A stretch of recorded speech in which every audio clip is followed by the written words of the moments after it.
So to go through the whole process, how it is to be done and what are the options, we will have Samir Bhai with us. Before that, may I request Namrata to introduce him.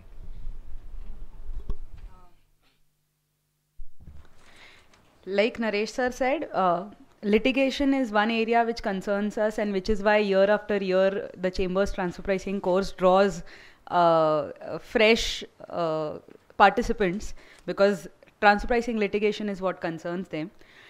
To deal with this topic today, we have a very august speaker, a very able speaker, Mr. Samir Gandhi. He leads the transfer pricing service practice of Deloitte and is based from the Mumbai office. He has close to 24 years, or rather more than 24 years of experience in the fields of direct taxes, international taxation, transfer pricing, as well as indirect tax. He regularly attends to the transfer pricing matters of large corporates as well as multinationals. And also is a part of the global transfer pricing group of their organization.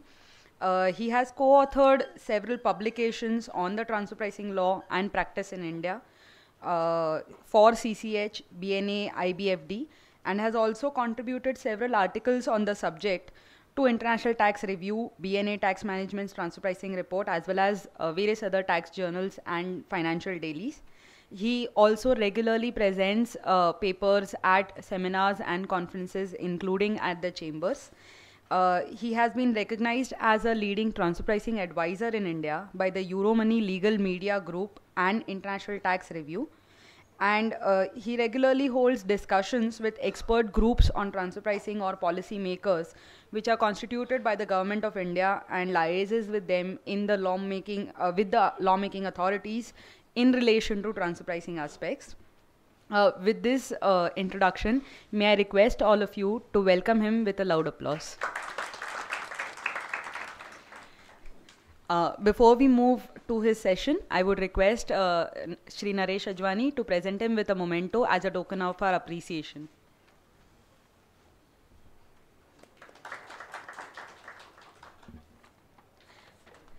Without further delay, we would like to have an ear for Mr. Samir Gandhi.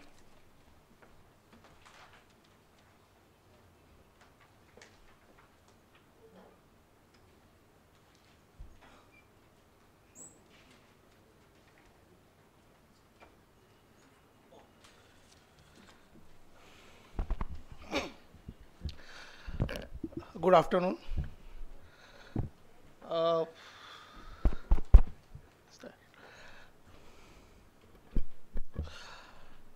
Session after lunch is always difficult, and that's not the reason I was not taking food. But I'm sure TP disputes is one, as Namrata was mentioning, is very hot, I will say, and I'm sure it will keep us awake during next 1.5 hours. Namrata, thanks for kind words. I was telling Naresh, I should shorten that the long, they say, credentials, if I can put it that way.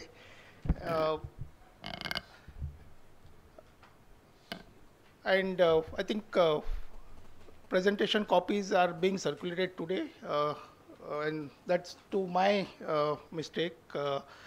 We were squeezed on 31st March timeline, and Namrata, of course, as he is coordinating this course, was chasing me for last few days to get this, but at least it's on time. So good. Thanks, Namrata. The other point also I wanted to mention, I was told in the during lunch time when we were having lunch that last few sessions, this course have been very interactive. So we'll of course ensure that we make the same, continue the same way in this session also. So please feel free to raise any queries, any questions, anytime you think fit, and we'll try to answer and resolve.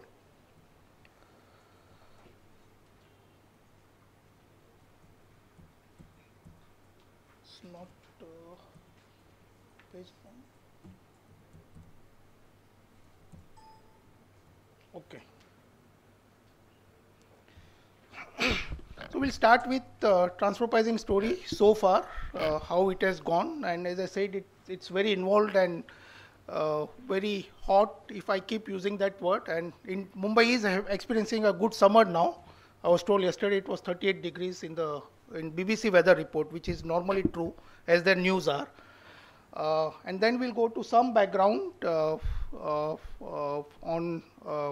what transfer pricing involves, especially on the adjustments. What we need to, which are the various dispute resolution mechanisms, including DRP, CIT appeal.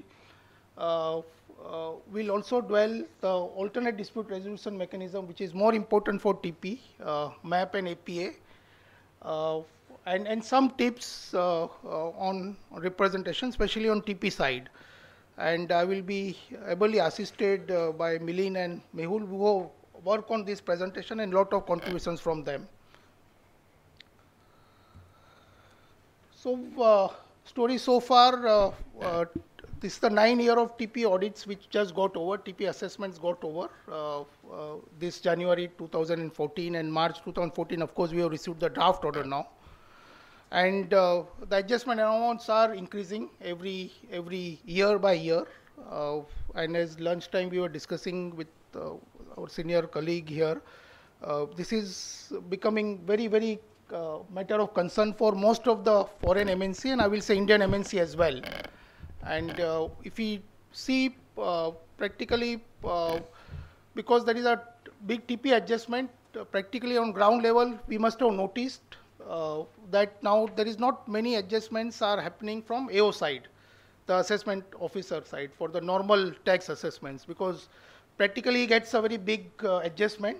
So as far as he is concerned, in his record, the demand is high when he creates, and there is not much focus is there on the normal tax assessments.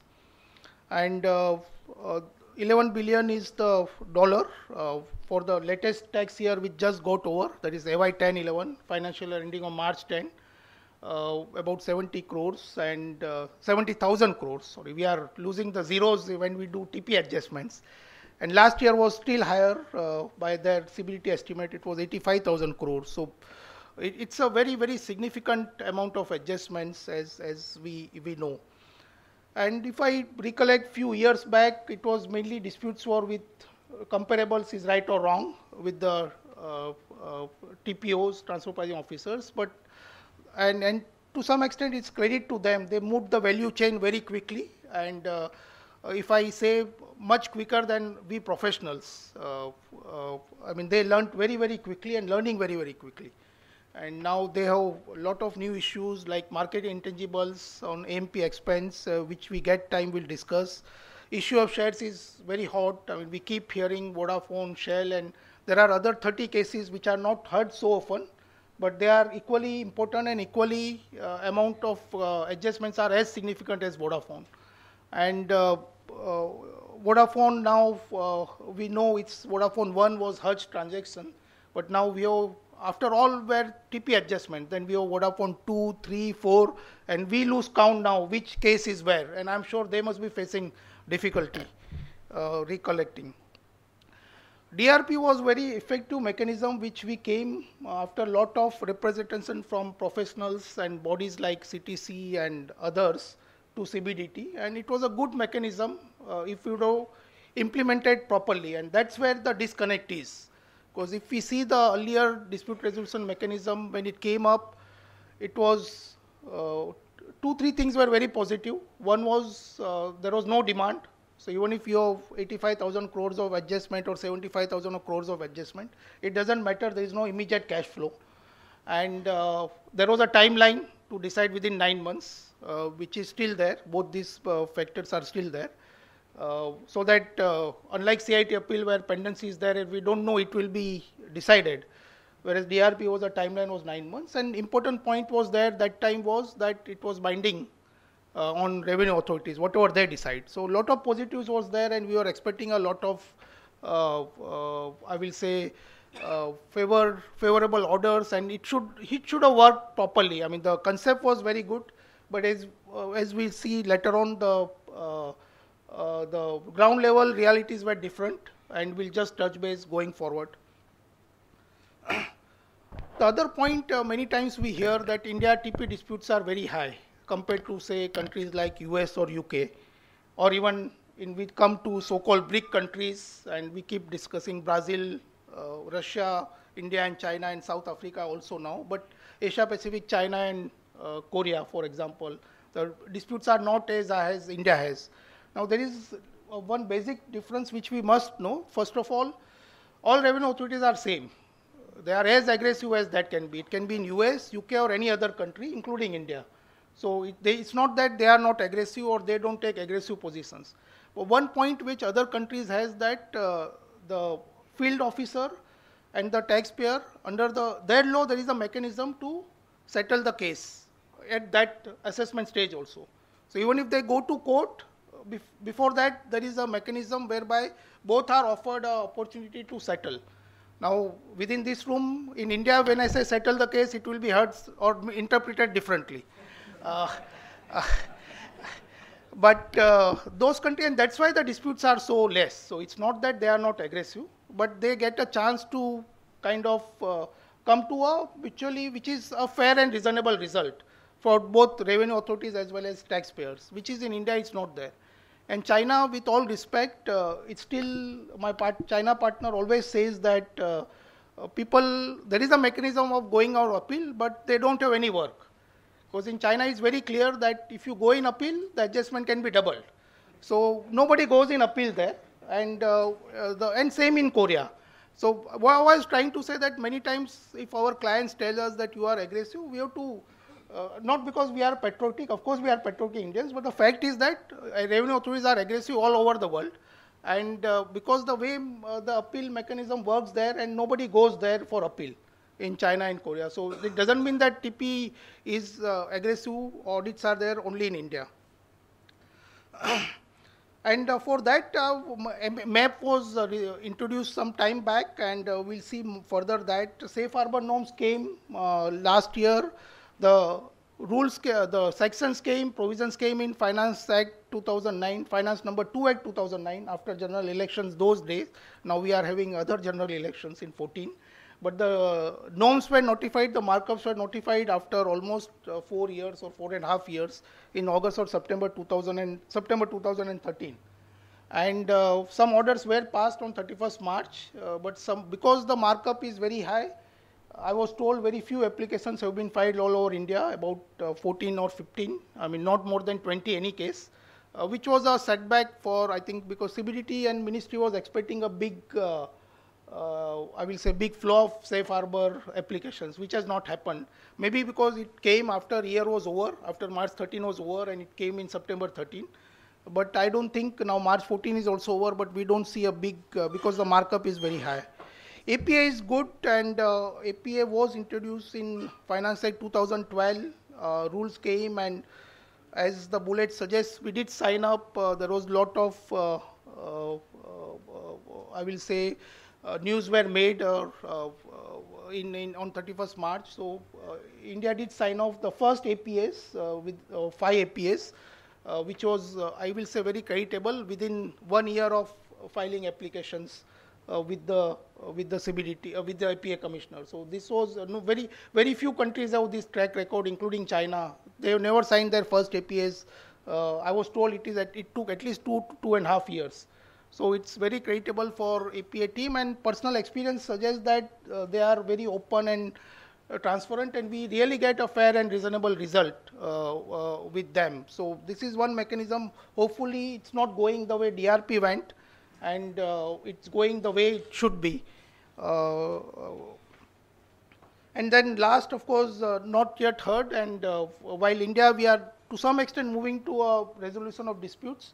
OECD, as you know, last few months they are very, very busy on BAPS, base erosion and profit shifting. And now there are 15 action points. Out of that, 4 or 5, I think, are for transfer pricing.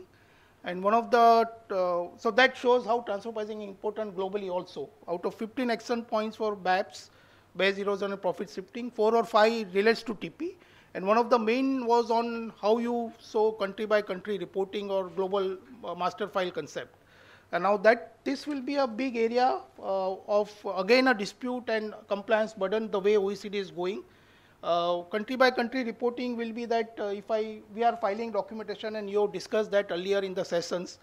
And so that within the documentation, each country will be also filing the whole, what other AEs is doing, the whole group structure.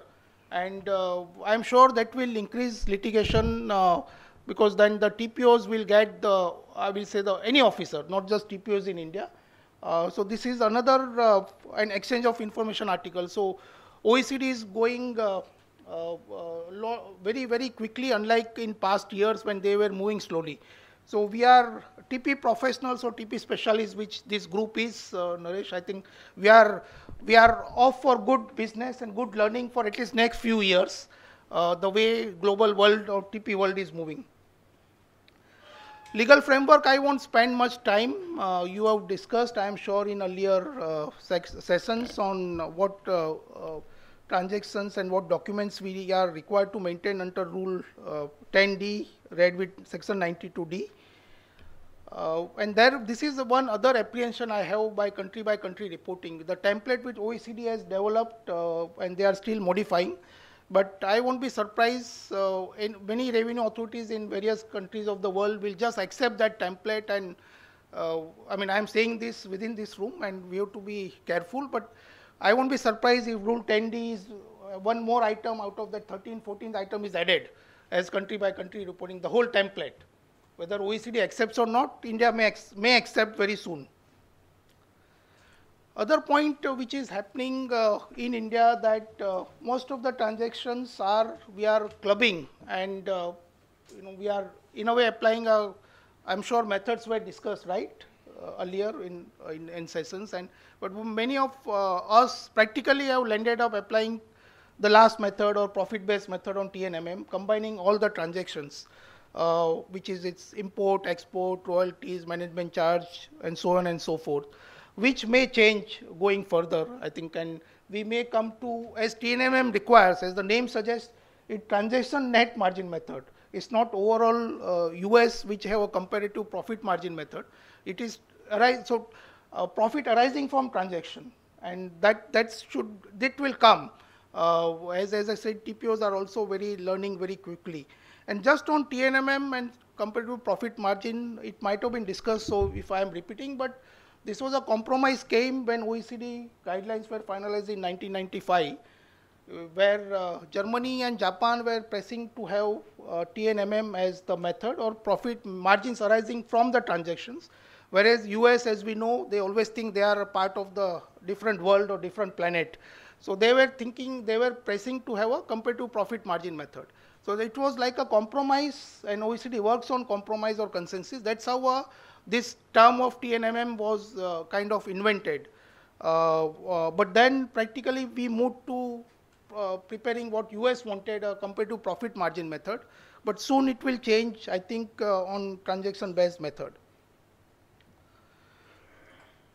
Just back to our topic on dispute resolution mechanism, and we know this, so we won't dwell much time on that, except that as far as transfer pricing disputes are concerned, or any other dispute, but especially transfer pricing, it takes a lot of time to solve. So we know normally assessments are completed almost after 4 years. So now March 14 just passed by, we have year ending March 10 assessments got completed. So 4 years have already gone by.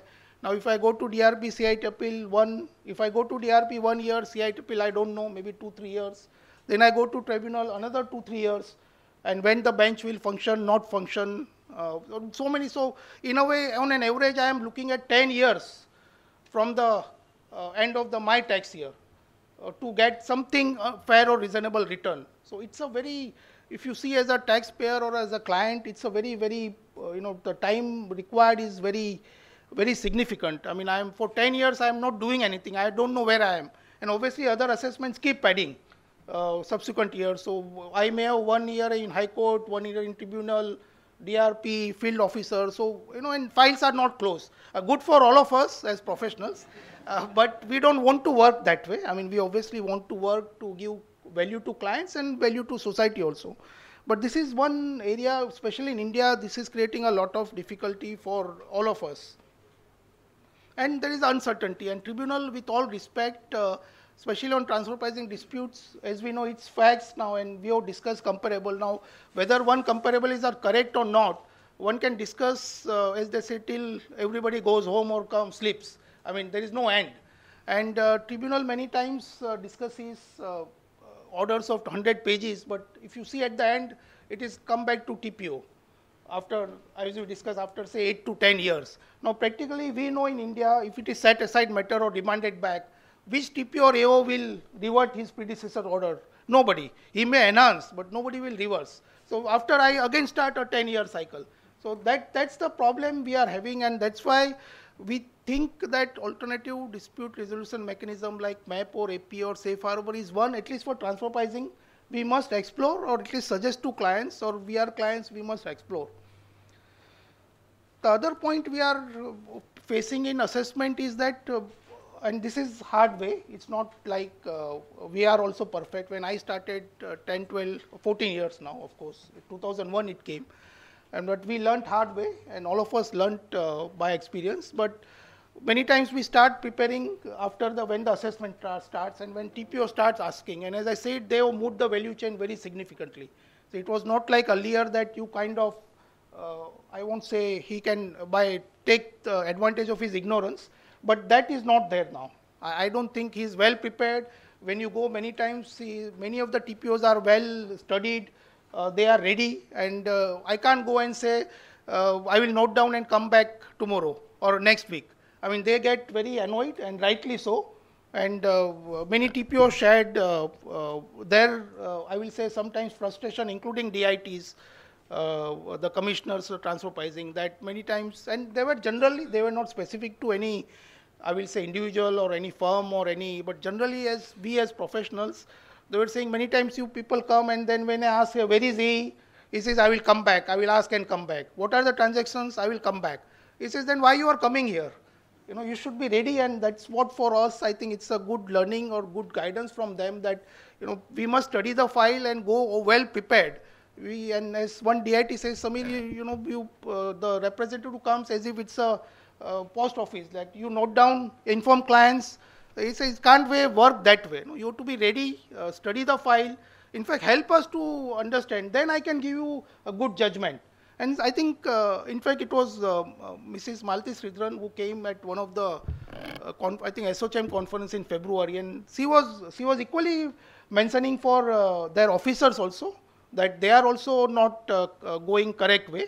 But she was saying some suggestions for all of us also, taxpayers and consultants, that you people also help us to, and one of the examples he was giving that comparables were changed, like from last year to next year. Now, when comparables will change, there has to be some reason. No? You can't have comparables change from year to year. And then he says, when he asked why the comparables he changed, sir, my consultants were changed. I mean, that's the, no, and this is not, it's a real what she said. And she also mentioned that this is the real reason she heard.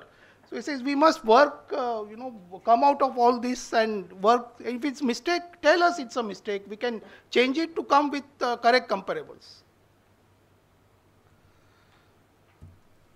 Dispute resolution panel we were discussing earlier, and I spent some time in the first slide itself. I still feel this is a very good mechanism, and to kind of close the dispute, resolve the dispute, and somehow it did not started well. It could not be implemented well, and if you ask DRP members privately or informally, they also share the same anguish or pain.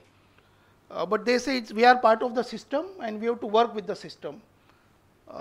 And we are not like Aam Aadmi, we can't change the system. We have to work with the system and see how we can change the system.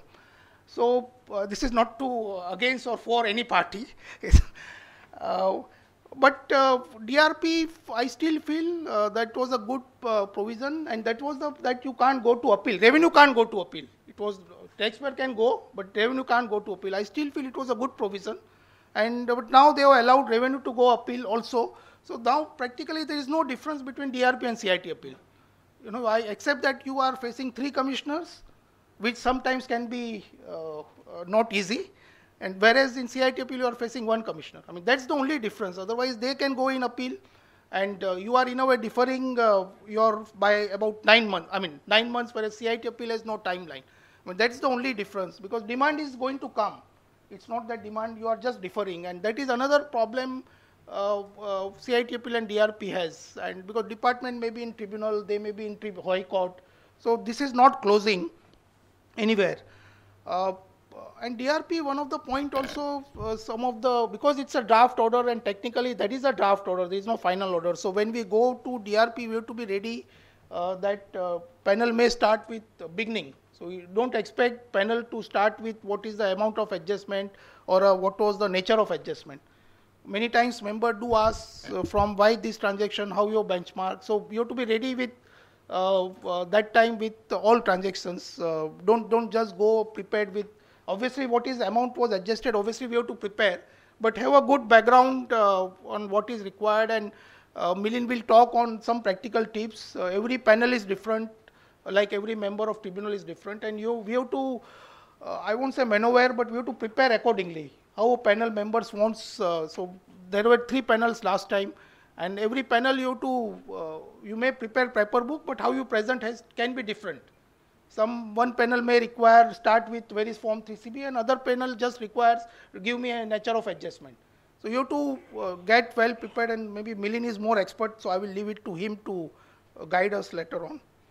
So with that, maybe I will end my thoughts, but as I said, let Milind and Mehul takes back, and if Mehul and Milind will allow, I will chip in between whenever I think it may be necessary, but this is from tribunal, and then some of the tips for map and API, and of course, practically Mehul, you can take us later on after Milind completes. Milind, you can take over from here.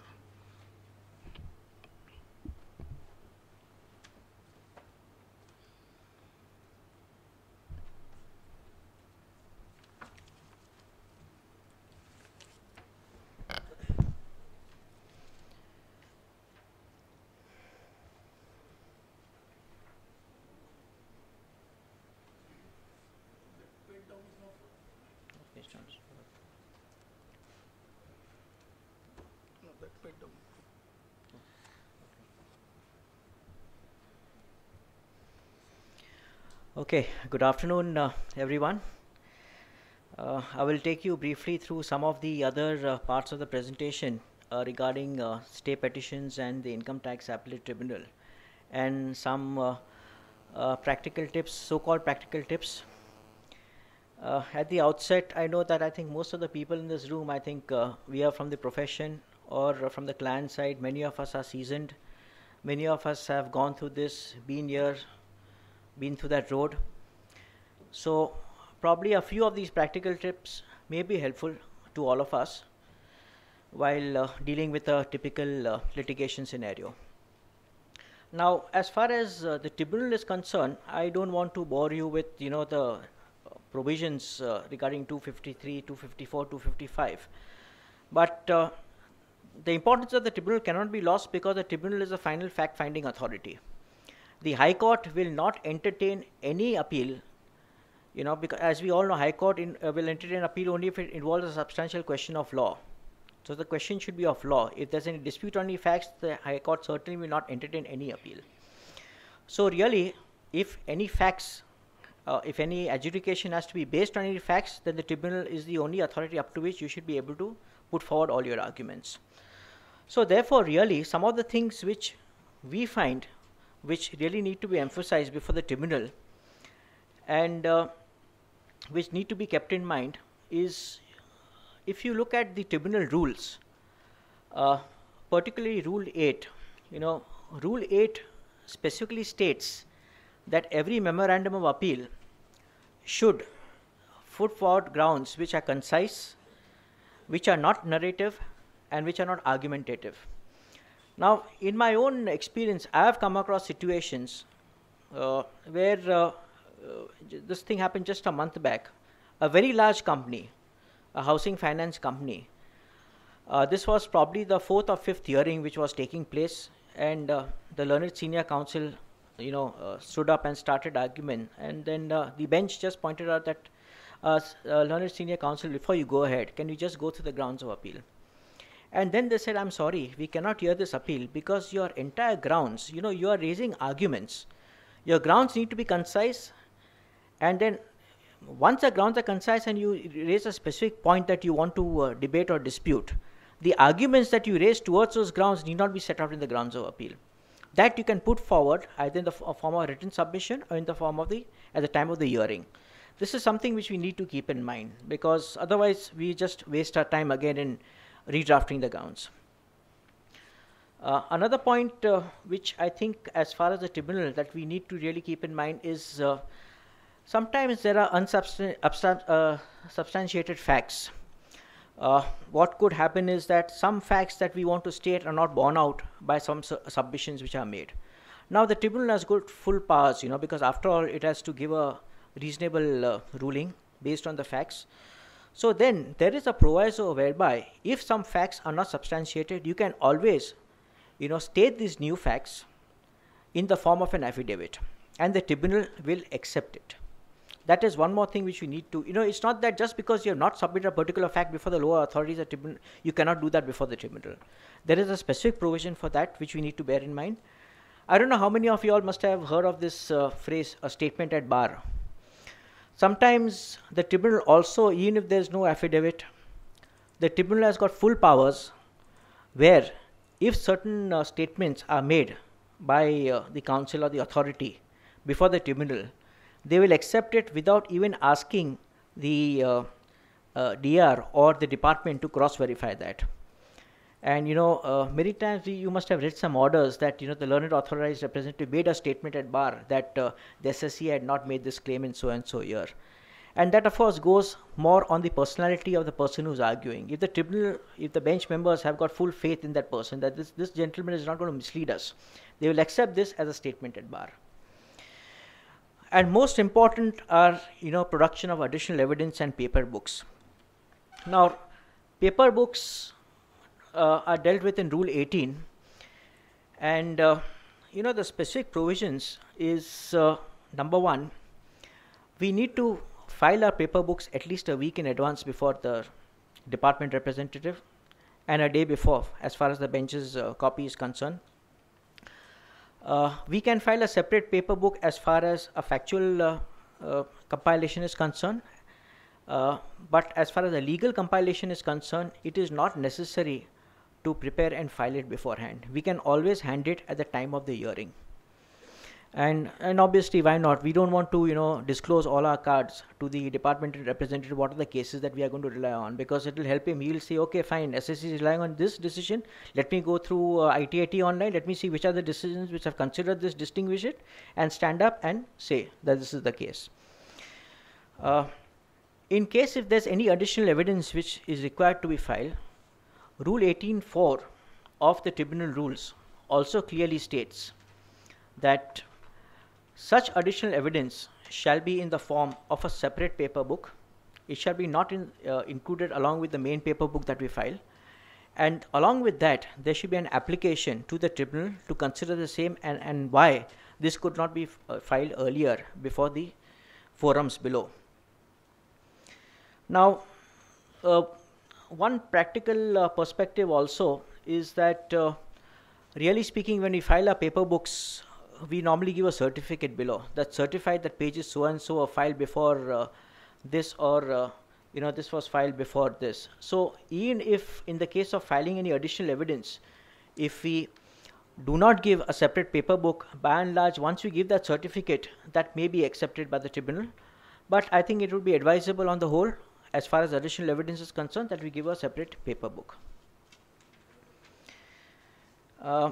Of course, the tribunal has got full powers. They can accept additional evidence. They may reject it. It will depend on the facts of each case. And in most cases where the additional evidence has not been considered by the lower authorities, the matter would be sent back to the lower authorities. Now, as far as petitions for stay of demand is concerned, now as Samir mentioned earlier, I think today we are witnessing a whole lot of cases where huge demands are being raised. I think all of us have experienced that in the months leading to 31st March, all of us have been going, and there have been threats of recovery, and we've been filing stay applications and trying to convince the assessing officer regarding our bona fides and why these amounts should be stayed. And that's the reason why we thought that let's talk with some practical perspectives out here. And as we all know, demand would arise only when, in pursuance of an order, a notice under Section 156 is issued. And generally, there's a time limit under Section 220 of up to 30 days, whereby an SSE is required to pay the amount. If he fails to do so, then he'll be deemed to be an SSE in default, and that is, and then coercive action is taken. So, if the Act itself, envisages various situations where you can, an SSE can, before a period of 30 days lapses, that you can make an application for the purpose of, a prayer for seeking stay of this demand. Now, there are broadly two situations. One is that a demand is arising pursuant to an assessment order, and you have filed an appeal before the CITS. So there, the issue is really simple. We can file a stay petition before the assessing officer, then to the higher-ups. We can also file an application to the Commissioner of Appeals, where an appeal has been filed before the Commissioner of Appeals. And here, of course, we cannot approach the tribunal directly because there has been no appeal filed to the tribunal. So the tribunal, certainly in the absence of any appeal filed before it, will not entertain any petition for a stay. And in the second situation, where there has been a final assessment order pursuant to DRP directions, then we certainly can make an application to the tribunal once an appeal has been filed to the tribunal pursuant to the final assessment order. Coming to specifically the proceedings before the assessing officer, broadly, as far as stay petitions are concerned, there would be two main areas, two main authorities before which stay petitions would be urged. One is at the assessment level, the administrative level, and the second is before the tribunal. It's very rarely that a Commissioner of Appeal would adjudicate on a stay application. Here, what we need to consider is that as when we make an application for stay, the most important thing is there needs to be a prima facie case.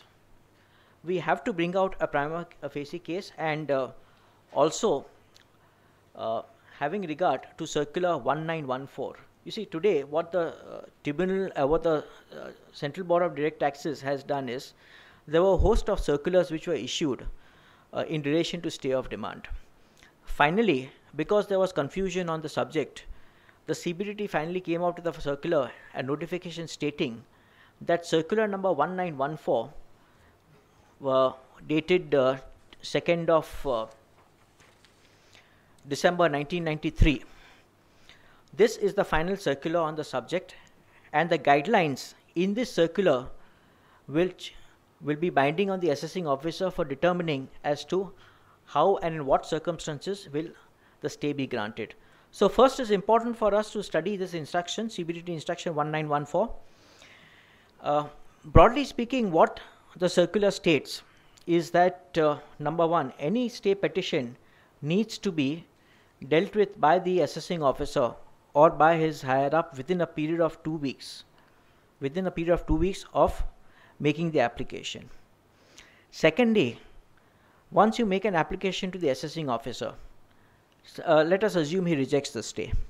You can always approach a higher authority, but the circular also states that the higher authority shall interfere only in exceptional circumstances. That is, if it there could be undue hardships, or if there are high-pitched demands.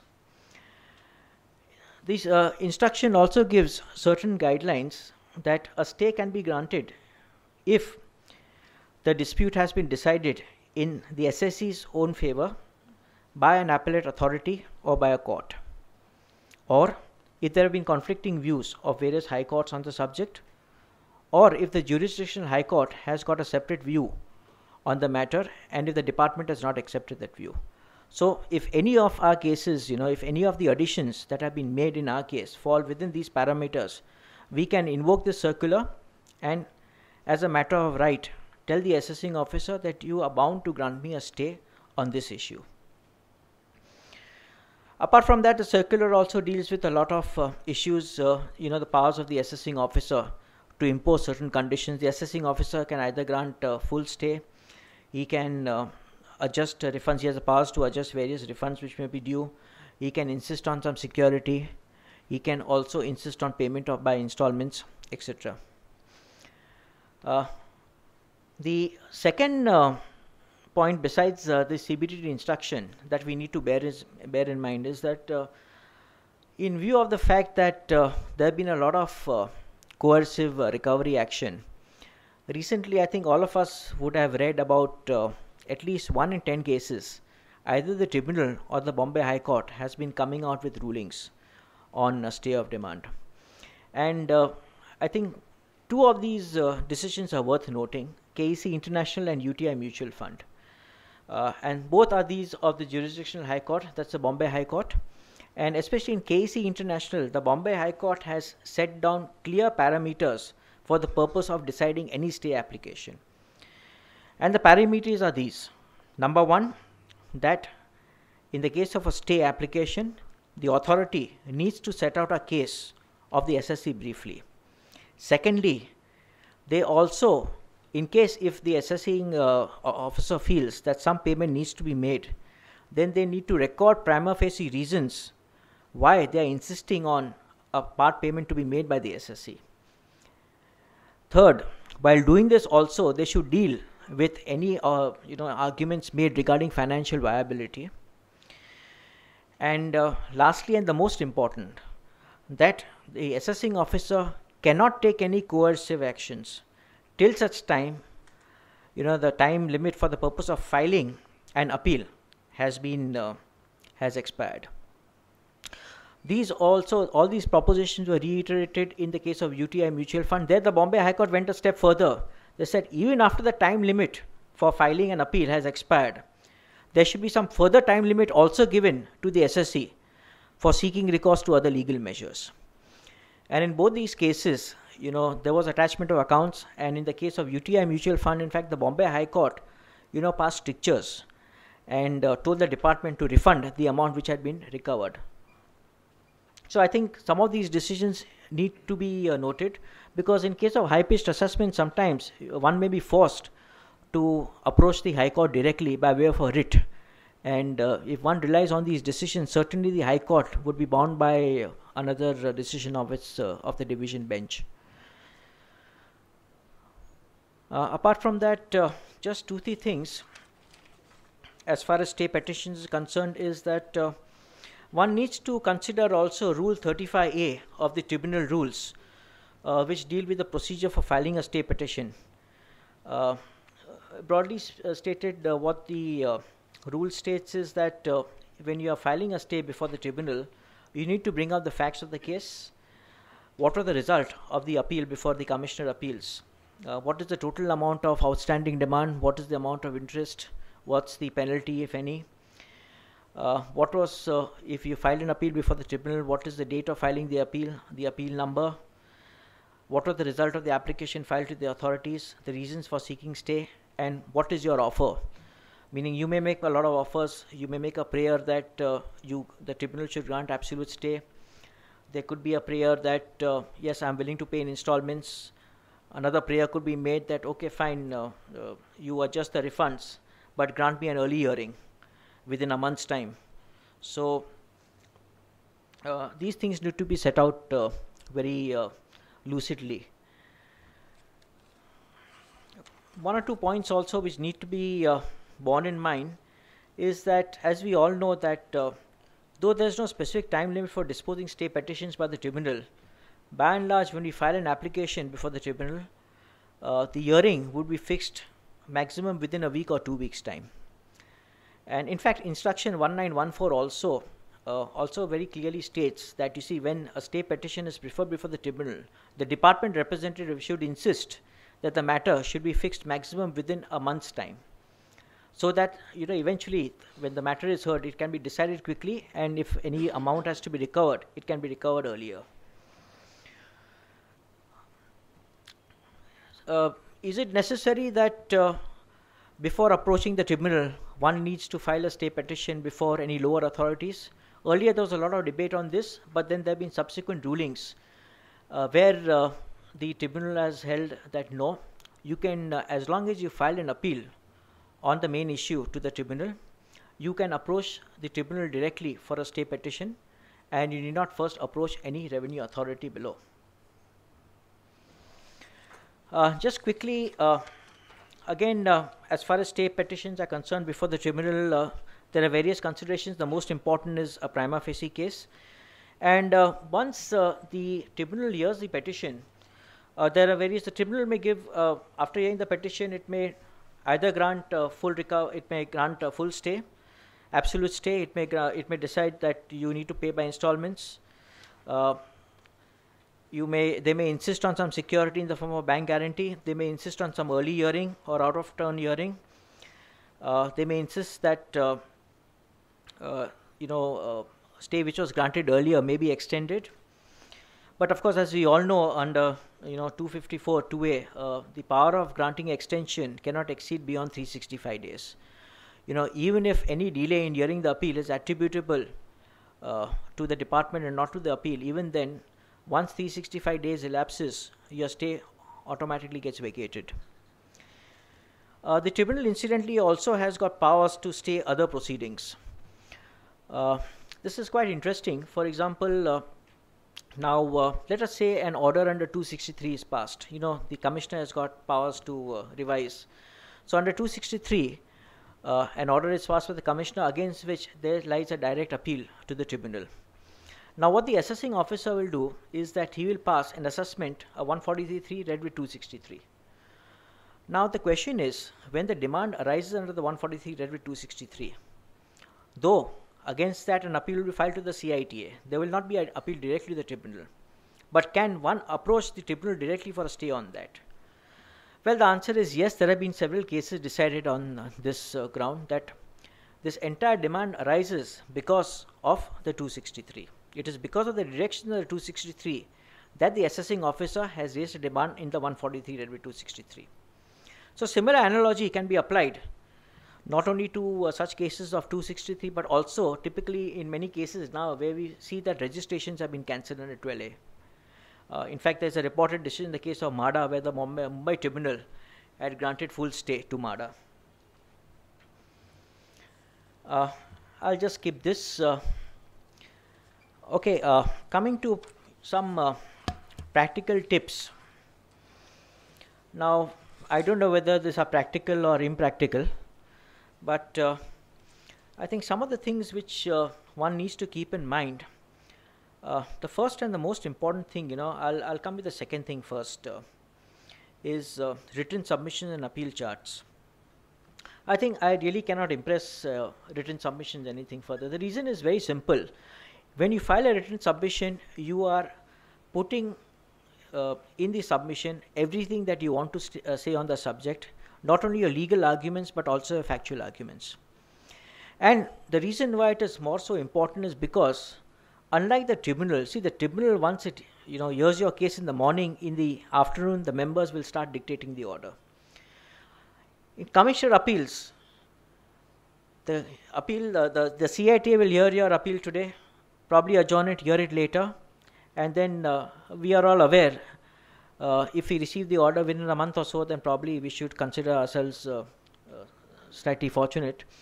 But by that time, what you have argued, the points that you have tried to make, and eventually what he is going to recollect or remember is anybody's guess. So I think written submissions are very important. In fact, some of the leading decisions also, I think in the Vodafone case, it is a matter of record that the court itself has recorded that detailed written submissions had been made by both the parties. So there also we are talking about at the level of High Court or the Supreme Court that the courts had requested for written submissions from both the parties. Secondly, as far as appeal charts are concerned, I think we are all aware about what is an appeal chart. Once we file a compilation, we give a simple a chart which gives the ground numbers, what are the grounds, in brief, what is the ground of appeal, what is the relevant para and portion of the assessing officer's order and the commissioner appeals order, and against that, in a single line, what we want to state and the page number of the compilation. Now that is very important, and in fact I am talking from an incident which just took place 2 weeks back. We were before the tribunal though there were only 6 grounds of appeal, yet the first question which the tribunal member asked us is that, have you prepared an appeal chart? And the appeal chart was not there, and the tribunal requested that we are adjourning this by a week's time. Please give us an appeal chart. And they said that you are there to assist us in preparing an order. So therefore, we would request you, to give us this. So the second point is really maintaining proceeding sheets and the record of the discussions which took place in each of the hearing. Now here also, it's important for all of us to keep a separate recording of the proceeding sheets, including the date of the hearing, who attended, what was filed, what was the additional information that was called for, what is the next date of the hearing. And in fact, there have been quite a few rulings, and for quite a few cases also. Before the DRP also, we also came across a live case where in the assessment order, the SSE has written that in spite of so and so reminders, the SSE was not attending or did not file these details called for. So besides, making a point before the tribunal or the DRP that this all has been filed, but also to substantiate that, we had in fact attended, we can give a copy of our own proceeding sheet. Then the burden of proof shifts to the department. Then it is for the department to say that no, what has been submitted by the SSE is not correct. But there have been quite a few rulings also that, the proceeding sheets that have been maintained by the SSE cannot be ignored altogether. So that's an important point of defense for all of us, which we need to keep in mind. We actually had a case out in the case of a condonation of delay in a matter in 263 again, where because of various emails which were exchanged, we were able to show copies of the emails and ask for a condonation of delay. This was the case where a non-resident was advised by an Indian, by his representative in India, that there is no need to file an appeal against the 263 to the tribunal. As long as you file an appeal against the 143/263, that would suffice. So when we file a late appeal against the 263 and we file a petition for condonation of delay, we actually attached along with that copies of emails exchanged between the client and the representative in India. And through that, we were able to convince, and a delay of over 2.5 years was condoned by the tribunal only on the basis of copies of these emails. So I think intimating the client and all those other points we are well aware of. Now, some other tips is, I think, of course, returns, reports, documents to be thoroughly checked before filing to ensure that there's no contradiction. It's not that in a letter we are saying that we have not claimed this as a deduction under 43B, but later on we file that it has been by mistake added back in the computation of income or not claimed. Also, notices, communications from the department should be promptly replied to. I think we should all know by now that what needs to be personally handed over and discussed with the assessing officer and what needs to be filed in a tapal. What we would not like to unnecessarily meet the assessing officer for. And also in certain cases, as to keeping records, if the AO is not present, and a record should be maintained in the file, or typically if the assessing officer has got an adversarial attitude, then all oral submissions should be reproduced in writing, because this again has really come to our rescue in a lot of cases, because when they have an adversarial attitude, they are going to write anything that they may want to in the order. It will be very difficult to sort of defend it at a higher authority if there is no written evidence of what has been there as filed. The last thing which I would like to point out here in this era of e-filing of returns. See, earlier things were pretty smooth. When we were filing hard copies, all of us were aware that when you file a computation and a hard copy of the return, you normally used to file a note along with the return. Now, today in the era of e-filing of returns, if we have taken a lot of positions, if we have claimed deductions based on various assumptions, etc., then in the absence of any hard filing, there could be issues regarding penalty. So what one needs to keep in mind is that if we have taken any specific aggressive stands or positions, after we upload the return, we can immediately file a letter with the department, saying to the effect that, we have uploaded this return and our computation of income or taxable income has been computed on the following basis. And then we state clearly what are the reasons.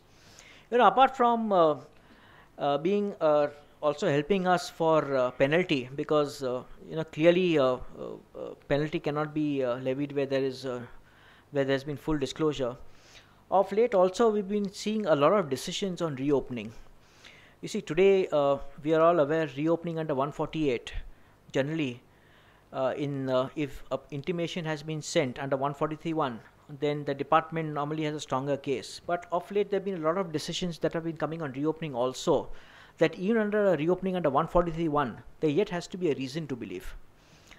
And I think several Mumbai Tribunal rulings, Delta Airlines, Inductotherm, Gujarat High Court, Delhi High Court also in the case of Mohan Gupta have taken a view that, you see, if these things had been disclosed in the computation and in various other statements filed, there was no new material which had come to the assessing officer, and therefore a reopening, even in the case of 143(1), did not have any legs to stand on. So these are purely defenses that we need to just keep in mind. Just Melinda, so now Form 3CB also we know, and this is the next session, right? Form 3CB. So that we know since last year, that is March 13, they will also required to be filed electronically, e-filing, e-Form 3CB. So that becomes very difficult, very necessary that we file a hard copy also for Form 3CB. And so far, at least department has not refused. And I think they can't refuse, because it's my right as a taxpayer. Just by filing doesn't mean that department is accepting, because the e-filing, the way it has been structured, that you can't write, suppose you want to qualify something or you want to add something, there is no space, there is no field, as they say in IT area, information technology area. So you can't write anything other than what is the space is given. So it's good to file a hard copy with the department after, of course, you file on the website, on the e-file, and that's necessary. And the other point I was saying that there was old circular which I don't remember, but department can't, many times practically we know, officers say no, don't file in. If you go, the clerk say nahi, sir ka permission leke aao, I won't accept. Now, there was a very old circular from CBT that no taxpayer has every right to file whatever he wants.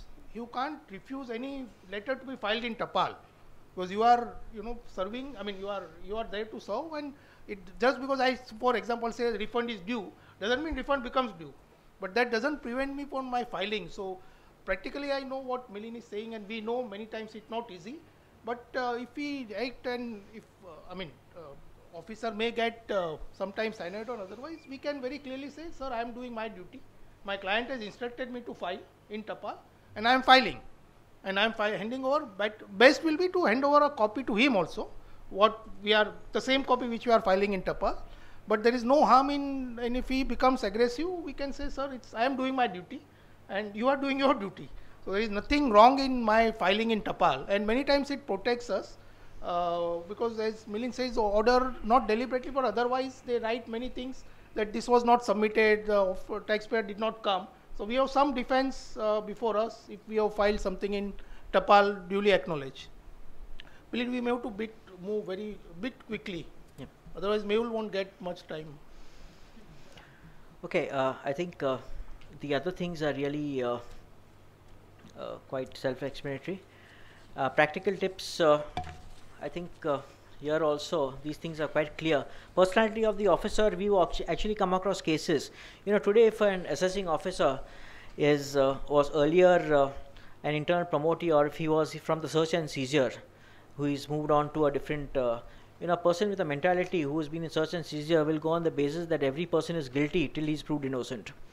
So, that's the way, unfortunately, that's a mindset of people. At the same time, a person who has been probably as a department representative before the tribunal, then if you've got some legal arguments, it's possible that he'll be able to appreciate it better. He may be more receptive to things like this.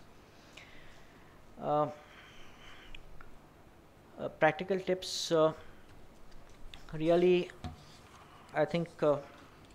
Milin, why don't you go just before that, because that was relevant for TP, I think. That was authorities' perspective, right? Yeah. From the tax authority. So that was I was saying what the DITs and TPOs are thinking that it's a big bias. Many times documentation what they get is not as robust as they would have required, and sometimes, I mean, many times he says we get a very thick book like act, and whether DTC comes or not, it's still a big act. And he says but then you produce, the meat is not very much. I mean, you produce section 92, the whole sections of TP 92 to 92F, then you produce rules 10A to 10F. He says there is no need to, I know I can refer that, but you just, though it becomes so voluminous, there is no need to give all the sections and rules, and so you are not giving me a good functional analysis, you are not giving me how the search process has been carried out. I mean, that meat is not there, but all this, it becomes too voluminous, and he says it may be 150 pages, but relevant are 20 pages, which I don't get. The others are all repetitive, and it doesn't make. So that's what they do say, like very verbose with no substance, and TP is more factual, as we know. It's not legal. I mean, legal points are of course there, but it's more factual, and facts, we don't give good facts to them, it will harm us more, the taxpayer more, because everything is dependent on facts, and if facts are not properly given, it harms. And especially in a TP side, for example, suppose I am a service provider, and I don't explain that I am just a service provider, and the main functions or main risk or assets are deployed by my other AE or my group company outside India. Now, if I don't bring that out in my report, how it is done, flow of transaction, or how is the whole value chain in the whole transactions, if I don't bring it to TPO or DIT, then they may go in a wrong way, and to some extent we are contributing to that. So the factual part should come very, very clearly in documentation. And Milind earlier referred High Court, the final finding of fact is tribunal, and High Court refers to only question of law. And so far some High Court did decide on TP questions, but we have to be careful. Sometimes department may raise that whether a comparable is right or wrong, there is no question of law. What is a question of law, whether it's a right comparable or not? I mean, it's a question of fact, and maybe High Court may not, they may argue that you don't interfere this. And then, of course, counsel like Milind do argue out that it's a mixed question of law and fact, and push it round, but we don't to reach that stage. So good to get the facts just before TPO as well. Sorry, Milind. Yeah. Just take another 2-3 minutes. Quickly, really, as far as technical preparation is concerned, again, probably we may get an opportunity before the CITA if we are not prepared slightly on some, if you've got to dig out some additional case laws. But before the tribunal, obviously you cannot stand and say, I'm sorry, Your Honor, I've got to, let me get some more time to get more decisions on this, or let me come back to you on this. I mean, certainly that will not be permitted. And case records, discussions with clients, how you want to twist the facts, how do you like to put it, these are very important. Your entire cases could be won and lost, the way in which the entire transaction is explained to the authority and how it is put within the purview of certain case laws. We've actually come across situations where huge expenditure, for example, simple thing like the client had to construct a pipeline, replace a new pipeline with our existing pipeline with a new pipeline. So the question is this capital expenditure, or was it done at the behest of another authority? So, the entire thing would have moved on that. Or also cases where a person was a lessee in respect of an existing plant, an effluent treatment plant, and he had to, surrender the lease again. So the question is whether the compensation paid by him on surrender was in the nature of capital expenditure, or was it given mainly for the purpose of safeguarding himself against any likely pollution claims, because there was an effluent treatment plant out there. So the way in which you explain the case, the way in which you make it fit within the particular case law would make a big difference. I'm not saying that you should, state incorrect facts, but the way in which you emphasize certain facts and the way in which you make your entire presentation will make the difference. I don't think I need to dwell on this. I think more or less all this is pretty clear. And I think at the end of the day, one needs to be fair also when you're standing before the tribunal.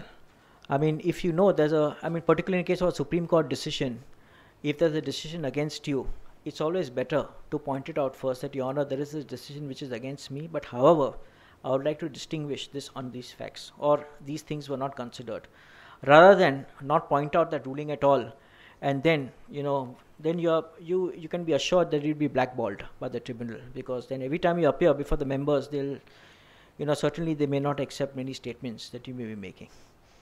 I think Mehul will now take the balance part of the presentation. Thanks.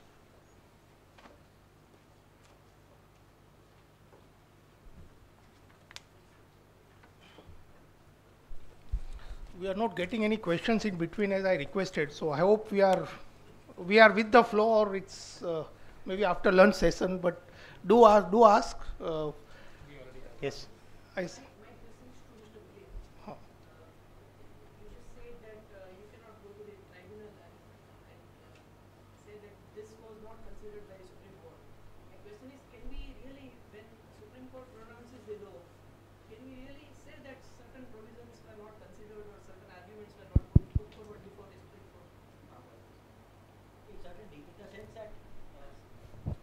If you recollect, there's a decision of the Supreme Court in the case of Sun Engineering, where the Supreme Court clearly stated a decision is an authority for only what it actually decides. So, in fact, there's a specific issue in the case of 234B, in the case of 115J. In the case of 115J, as to whether 234B would be applicable or not, the Supreme Court in the case of Quality Biscuits decided against, or rather in favor of the SSC. But again, when it decided the same issue in the context of 115JB, the Supreme Court in Rolta, Justice Kapadia referred to its earlier decision and said that no, in that case, the lordships, you know, were not concerned, you know, they did not recognize, you know, this particular subsection 5 in section 115JB which was there, and they distinguished that. So, and apart from that, I think clearly, you know, the issue regarding Vodafone, McDowell has been considered and distinguished in Vodafone. So there have been umpteen number of cases where eventually, you know, everything depends on the facts of each case.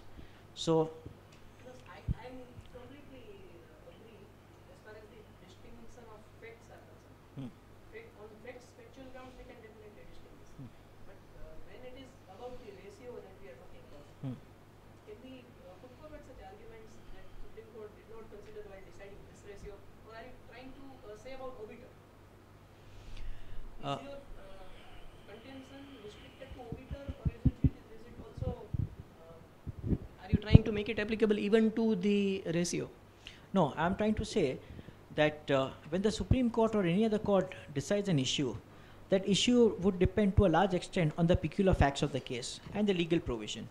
Now, assuming that there have been no changes in law, and then if the facts are the same, then as you have rightly said, that I really, what is the point of distinction? No. It's only when there's some difference in the facts.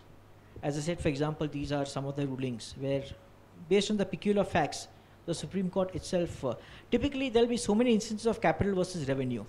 In a particular factual scenario, on a similar set of cases, the Supreme Court would have decided this is capital expenditure, or on a separate set they would decide that this is revenue expenditure. So one would really have to look at, read the decisions carefully and see as to how they can be distinguished. So what happens when the objections before DRP is filed in time, but before the AO is filed delayed by a day? So I don't think in because what we are filing with AO is just a same copy of that. So I don't think that should be very fatal to that saying that DRP application itself is invalid. I don't think that will be correct. And that, as you said, just a one-day delay. So it's just a copy we are filing. Yeah. Good afternoon, friends. Technically, my time is over before I have started, but I'll try making this as quick as possible. So, in the speed, if you are not able to understand something, please feel free to raise your hand, interrupt me at that moment itself, and we'll try making this as interactive as possible and as quick as possible. Okay. So now, Samir and Milind have talked about adjustments. Now, presuming that there is an adjustment for one of our clients, what are the alternative dispute resolution mechanisms that are available? And here we are talking about mutual agreement procedure and also advanced pricing agreements. You have been seeing in the press reports about advanced pricing agreements, etc. So I have touched upon that. If time permits, I will also touch upon two issues which are very critical in transfer pricing and being faced by many taxpayers. They are in relation to management services as well as royalties and fees for technical services. But if time permits, I will touch upon it, or let's see how this phases out. Okay, so coming on to the mutual agreement procedure. Let me give you an example that there is a US multinational having a subsidiary here in India, and that subsidiary has been adjusted on account of transfer pricing. So now there is a risk of double taxation. So mutual agreement procedure can be opted for under the tax treaty. Basically, the double tax avoidance agreement gives the contracting states the power to opt for a mutual agreement procedure, power to the taxpayer. So once the AO passes a final order, so this gets activated only once the tax demand is crystallized. So the AO has to pass a final order. Post that, I can apply to the competent authorities for the purposes under the mutual agreement procedure. So presuming that there is a draft order by the AO and then there is a DRP proceeding which is pending, we cannot go to the mutual agreement procedure route because still there is no final order from the AO. So the process is that there is an Indian transfer pricing adjustment. So in our example, the application has to be moved to the US competent authority because US is a party which has been prejudiced by the stand that has been taken by Indian tax authorities.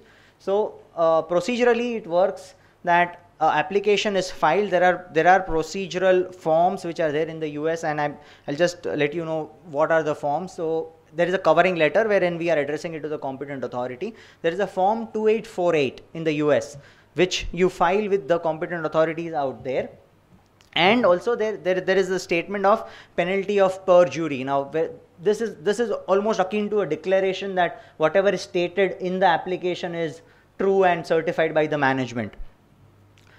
What happens post that? Once the filing is done in the US, a copy of that filing along with the covering letter here has to be filed with the competent authorities here in India. So post that, if they have any queries, etc., the competent authorities would consult the taxpayer. And I have given what is the distinction between MAP and appeal route, wherein some subtle differences are also mentioned of the MAP route. If let's take an example of a reverse scenario where there is an Indian multinational and that has suffered an adjustment in Japan or in US. What happens there? Then we have specifically a rule 44G which talks about the Indian aggrieved party, where they can apply to the competent authority out here, and then a filing needs to be done to the US or the UK, wherever the subsidiary is.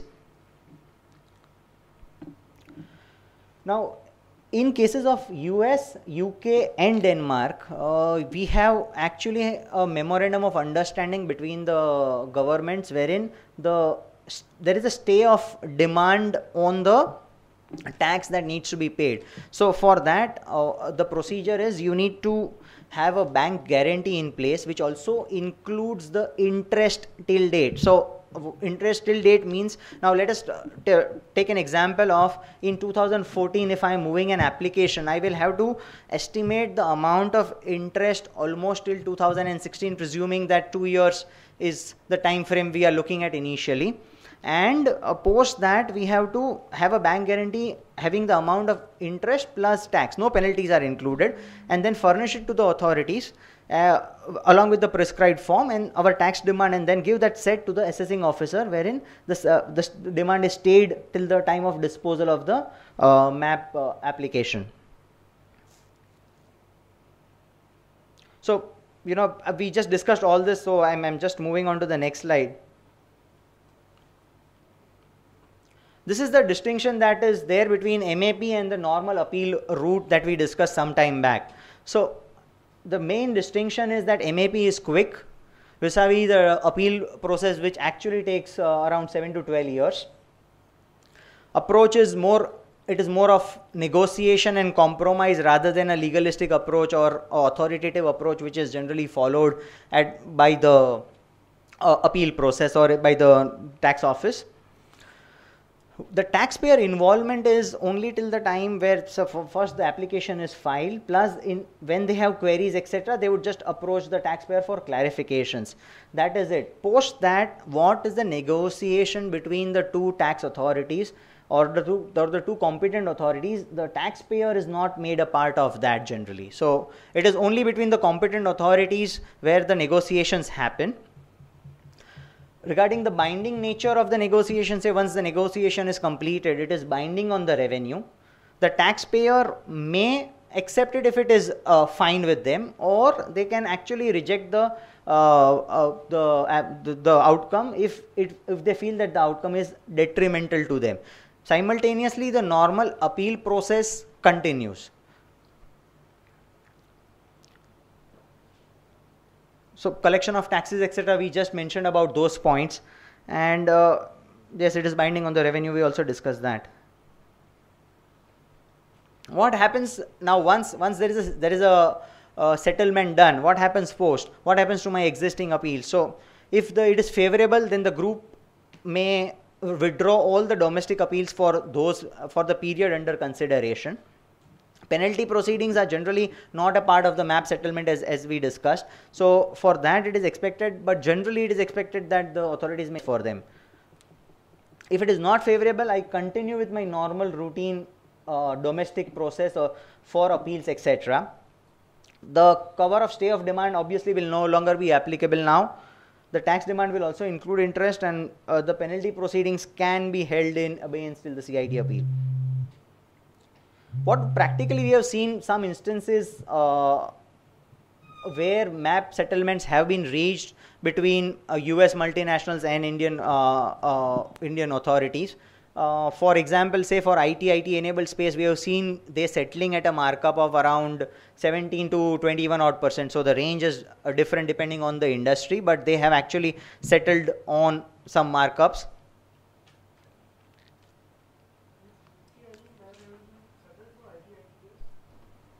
No, for UK, I have not, in my experience not, but Samir, have you had any experience in UK? UK?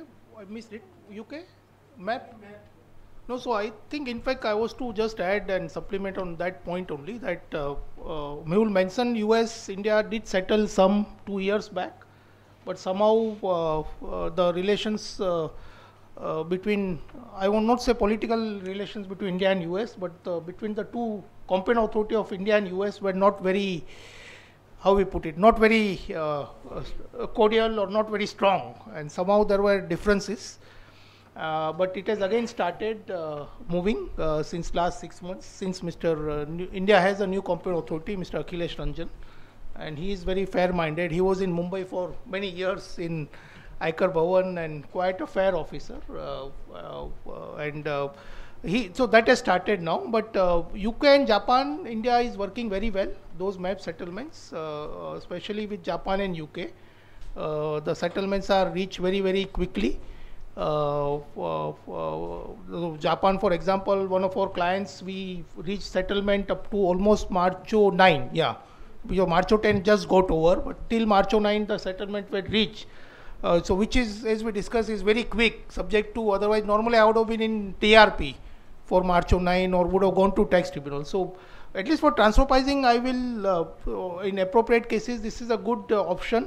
And the good part is, positive part is that you are continuing with our right of domestic appeal. We are not withdrawing that, and this is being resolved. And as a group level, there is no double taxation. So you get a certainty. There is no further appeal by revenue to any other, because it's accepted. And it has a strong case for persuasive value, as Mehul mentioned. And we are just on APA slide. So if the India's position is that if you are settling MAP, then I will settle APA also for you quickly. So in a way you are, and practically it happens like for UK, Japan and US, they meet at least twice or thrice in a year. Japan CA may be coming in, I think, next 1-2 months to India, and UK was deferred now. They were to come in April or May. But so when they meet with number of cases, and each case has 2-3 years together.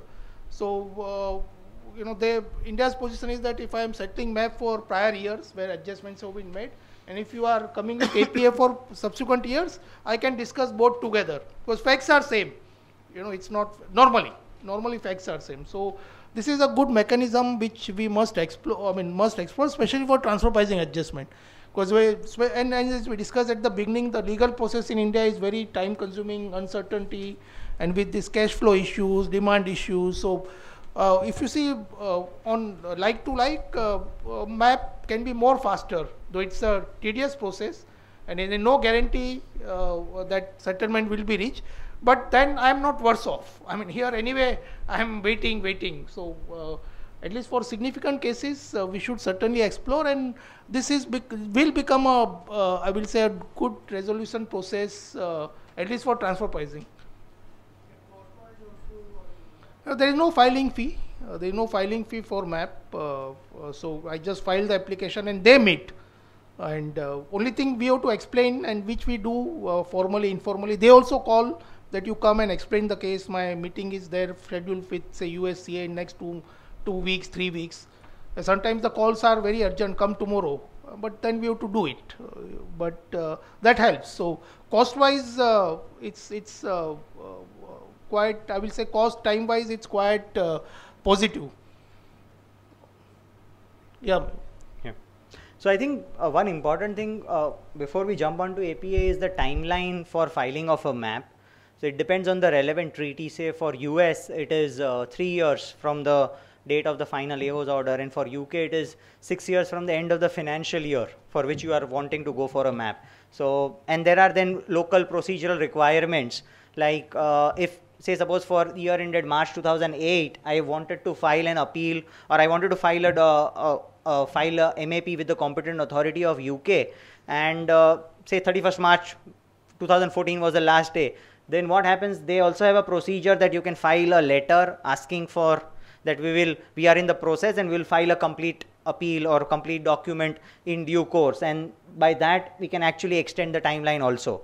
So there are procedural aspects which need to be kept in mind. Coming over to APA, yes, the APA has been in the news for the past past week or so, because as on 31st of March, we just heard in the press that 5 APA applications have been finalized by the CBDT. So all those are unilateral APAs is what we know, and predominantly they have covered industries. For the first set, they have covered industries like pharmaceutical, telecom, and financial services. APA was introduced here in India on 1st of July 2012, and first lot of applications, what we are talking about here, 146 applications, is as at 31st of March 2013. And we again had another one more year of filing of APA, where we hear that around 250 odd applications have been filed again. So that's almost 400 applications with the authorities. As Samir mentioned, that they have been relatively quick as compared to other authorities for disposal, because 5 APAs in 1 year is actually an achievement on the part of the APA team. For other countries, be it US or be it Japan and even China, we have been experiencing a time frame of around 2.5 years. So it is commendable on the part of the authorities. Basically, I think the main motto behind introduction was that India was being projected in the world as a very adversarial tax regime, and they wanted to have that taboo out. So that is the reason the authorities also have been very receptive when you approach them for an APA. Some of the areas where I would like that when you are representing your clients, we need to do much thorough work in an APA as compared to a normal transfer pricing study report. So you need to actually go into the nitty-gritties about the functional analysis, the comparables, whatever you are trying to put forth to the authorities. There is too much of work that is involved in an APA scheme. So please be mindful of these. Also,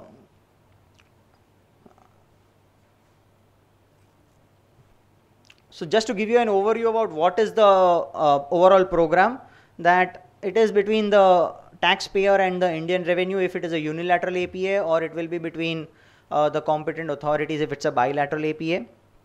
It is binding on the taxpayer and the tax authority for the period covered under the transaction. APA will be cancelled if critical assumptions are violated. Now, you hear this, what are these critical assumptions? So, critical assumptions generally, to name a few, it is client specific, but to name a few, generally they are that the functional analysis which has been presented to us, that is standard or that remains the same over a period of time, because APAs generally are negotiated for a maximum period till which they can be negotiated under the Indian law is 5 years.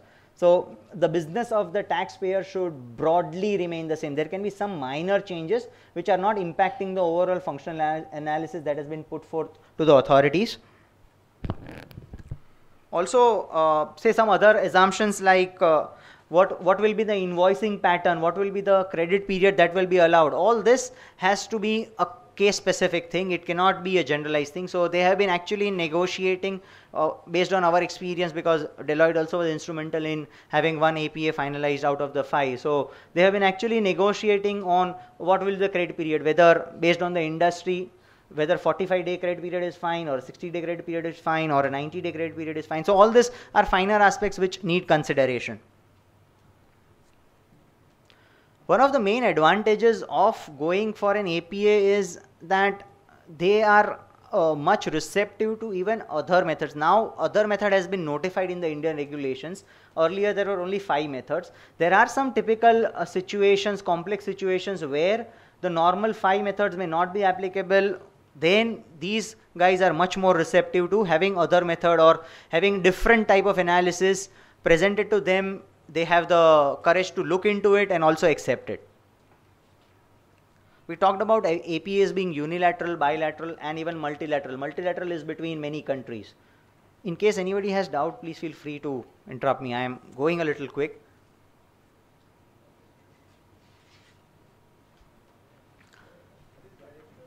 Bilateral APA is between 2 countries. Yes.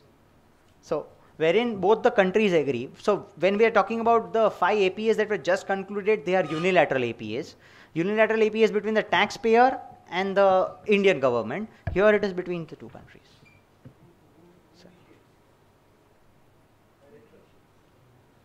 Bilateral, if I want to, same like MAP, sir. So, India, we have to file here with, and our AE will file with their APA team or APA authority. Say, for example, continue with Mehul's example in US.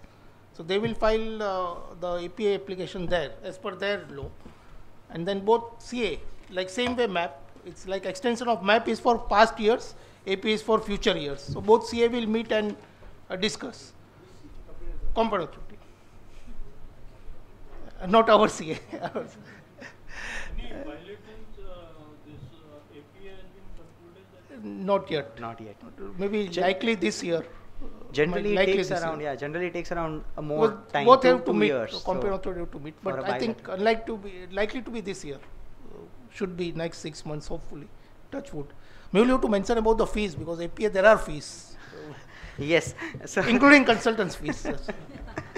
so there are basic filing fees which are required, and that depends on the amount of transaction value. So, say suppose if a client is applying for a 5-year time frame, you have to aggregate all the value of international transaction and then look at the slabs, say up to 100 crores, from 100 to 500 crores and from 500 crores and above. There are different slabs which are available and the fees which go to the Indian government. how do you know the value today?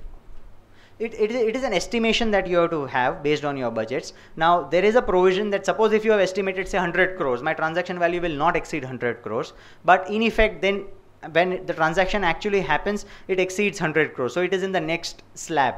Then there is a provision that you can file, you can pay the additional fee.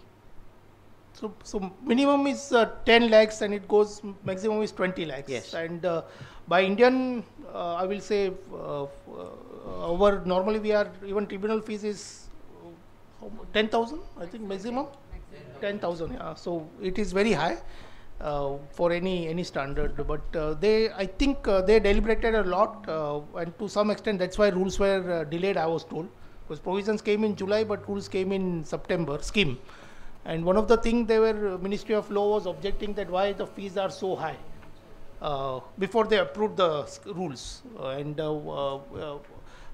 was told it was kept high so that at least some serious players comes into play. Otherwise, it should not be like, chalo appeal, let's file it and see. Not that type of thing. So one of the reasons they kept it very high is relatively. Sorry, sir. So 10 lakhs is up to 100 crores, and then 100 to 500, maybe 15 lakhs. 15 lakhs, and then over over 500 crores it is 20 lakhs. 20 lakhs. The consultant fees. As somewhere we heard, no, it's facts and circumstances, which case. But in fact, some taxpayers did allege. Now we are arguing that if government fees is so high, I mean, whichever is there, you have to see it that way. I mean, there are efforts involved. Compared to other countries? No. No. That they have deliberately not given that proviso. But sir, any unserious taxpayer will not go to authorities unnecessarily. They have 10 lakhs is a big piece. Yeah, it is true, and as I said, lot of debate has taken place within ministry also. Can you mention like any of the taxpayer unnecessarily go to authorities? Anyways, No. they do not like to see them. True. No, what you say is very true, and as I said, lot of debate within ministry also taken place. When they propose fees, and I think Naresh was rightly saying, so subject to other countries also, India is very high. It is all as good as in US. But they thought because maybe TP disputes are so high, or they also done a lot of research on before like finalizing the slabs for these fees. I was told a lot of means for small transaction nobody will go for a APA. No, so I think what is they are thinking. I was told that like other countries, they also have a small and mid-size taxpayers. So I think once this is done and we settle down, I'm sure there will be programs for this type of small size, which other countries also have, small and mid-size taxpayers. So I'm sure they will. I think they are starting with, and he was not sure. I mean, the way Mehul was saying 146 and 250. I mean, frankly, we met him on last Monday when this were IPA Commissioner and India's Competent Authority, when they were signing. Indian Competent Authority has signed on behalf of CBDT, because it's an agreement, as the name suggests, Advanced Pricing Agreement. It's an agreement between Government of India and the taxpayer. So they are also thinking it's now it's so many. They were not sure how much. I will say flow of applications will come, but now 146, 250. Now, in fact, they are in a way concerned that if you take 146 or 150, 250, it's almost 400, and they will sign 5 now. So it's a big job for them. What is the fees for bilateral APA? That's same. It's Same. But you have to see the other side, The other also, side also. because if US is there, you have to pay the respective country side. But India side, it's whether unilateral, bilateral, there is no. Okay. So I think there are slides, but I'll not be able to cover it because of the lack of time. I'll be happy to take any questions that you have in the tea break, because Naresh is very gentle on me, but he's saying that you'll just have 2-3 more minutes. But at the same time, any questions that you have on the other slides also, I have given my card and the contact details are mentioned. So please feel free to check with me on that, and I'll be happy to answer those. Only Mehul, just to supplement. So Mehul has given. Why don't you just rush through the some of the audit defense you mentioned, right? Some of the slides. Yes. Okay. So see, some of the defense strategies that you may want to follow for different type of transactions like raw material and consumables. So we have given some pointers which will be helpful for you to determine the strategy. Also for export of finished goods, what are the areas that you may want to explore? Trading activity for import of goods and sales agency commission. So some areas that we have tried covering. What are the I would say the important to be known things which need to be kept in mind for the purposes of this. I have also tried, as I mentioned in the start, that I had covered management fee as well as royalty. So what we have given is that we have given a questionnaire which is generally issued by the tax authorities when they are assessing the transaction of management charges, and also a royalty questionnaire which specifically asks for many details. So, and what are the different areas that you can plan for. So also I have given judicial precedent with regard to management services, where I have given precedents which are in favor, which are against, and a short synopsis of the same. This is in relation to royalty and fees for technical services, and it's done almost. Thank you. Thank you everyone for a patient hearing.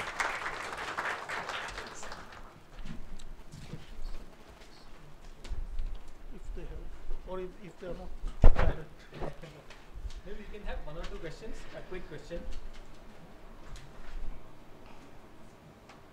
I think Pre-filing consultations, whether APA team gives a clear guideline like whether they are going to be in our favor, or I mean, whether we can get an indication. Because there is no fees involved in pre-filing consultation. that's right. So, one of the point I think we must admit, because the pre-filing, when they did call some of the and after even the scheme was framed, that you have any suggestions to make after scheme was notified. And one of the thing happened on pre-filing, because as you rightly said, we were not, it was not there in the process, how they will convey what is their feeling.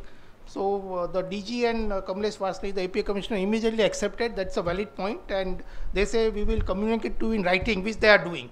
So after pre-filing consultation is over, they do issue a letter formally signed by him that so and so transactions are covered, and they do say that now you are free to you are free to go ahead.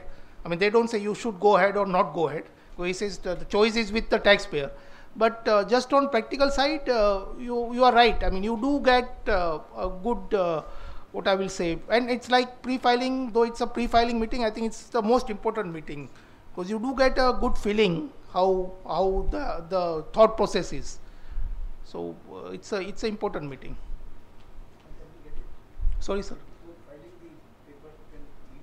Yeah, so in fact they require, so once we file the form, pre-filing form, then they fix up the meeting at our convenience. It's not like, the whole process is quite different from our normal process of notice comes and all. He says you come at what time is convenient to you, and the discussion is also not on, I will say, inquisite or probing. It's not a probing nature. He says you ask, we also ask, they also ask.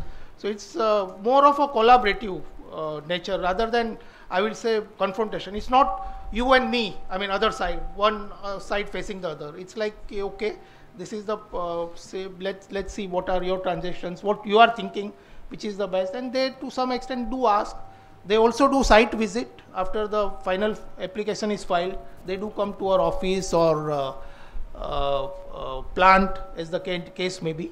But it's not like our survey or search and seizure. It's not on that type. And they were very clear in saying that you don't expect. I mean, you come, they come at our convenience. Unlike search and survey happens anytime or odd hours. No, after filing so after pre-filing and after we make the final application, then they come. No, only for file. For as we pre-filing, there is no fees, sir. There is no fees. Only final application there is fees 10 to 20, and then they come for site visit, discuss. We present. They also interview some of the operating personnel, but not that what we want to meet them. It's not that they will say, okay, let this person now. I will. It's not summons, if I put it. Once it is signed, yeah. So, in a practical situation, for example, if BPO company is charging 20% markup, and it finds APA, and so it's possible that it can go against it also. I mean, they find that it's a KPO. So, is it possible that at some stage taxpayer withdraws, that I don't want to go ahead? Otherwise, they can insist on even 25%.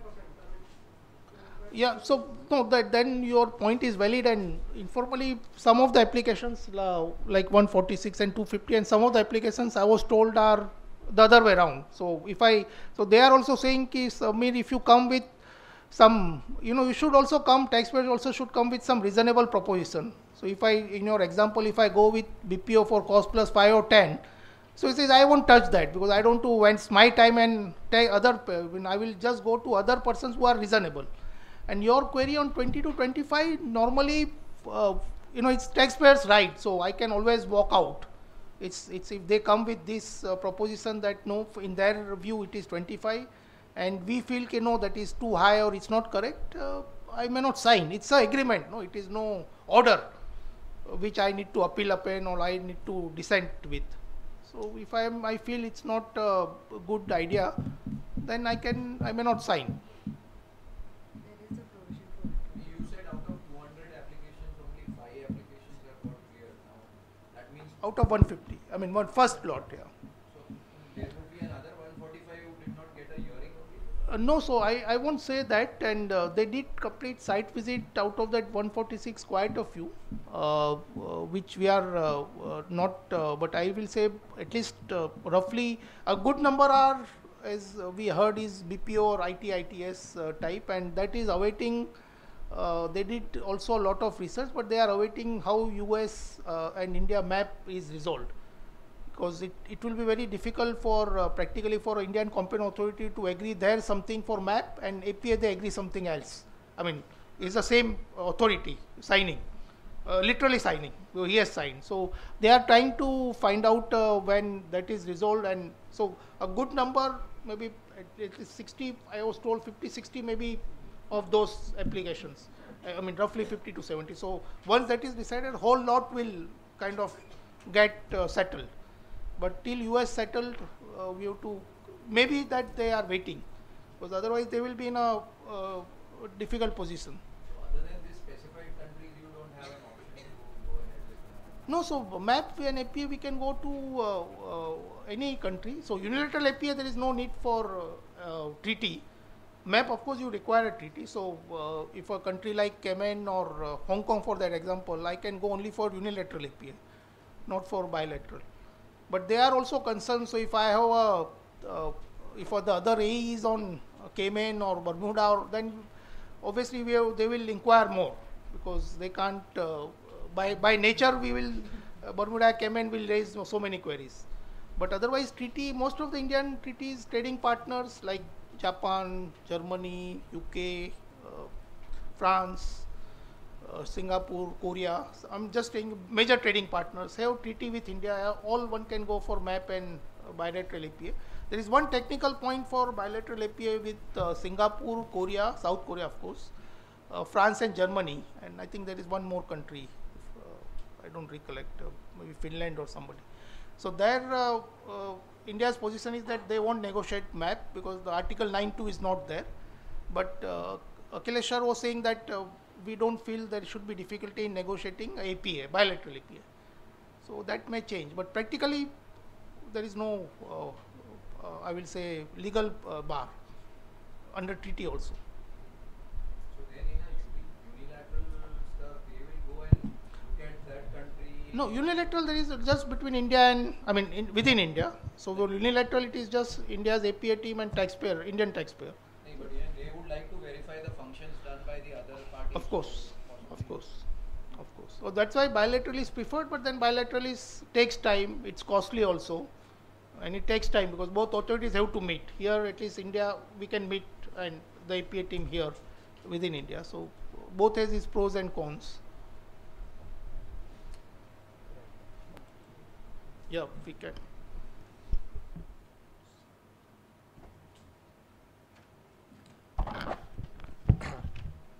Friends, post heavy lunch, only a heavyweight like Samir Bhai could have kept all of us awake, and I can vouch for it that everyone was awake.